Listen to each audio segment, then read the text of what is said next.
Guys, আপনারা দেখতে পাচ্ছেন আজ রাতের ডিনারের খাবার রেডি। আমি খেতে বসবো তার আগেই ভিডিওটি করে নিলাম আপনাদের সঙ্গে শেয়ার করার জন্য।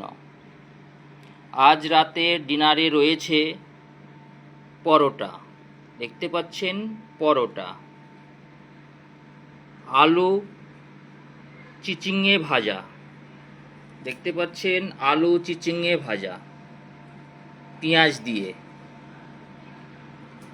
রয়েছে আলু পটলের দম, টমেটো और বিভিন্ন মশলা দিয়ে আলু পটলের দম।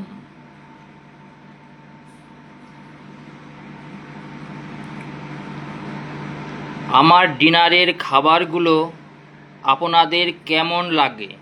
ভালো লাগলে অবশ্যই শেয়ার, লাইক, কমেন্ট করে জানাবেন আর পাশে থাকবেন। ধন্যবাদ।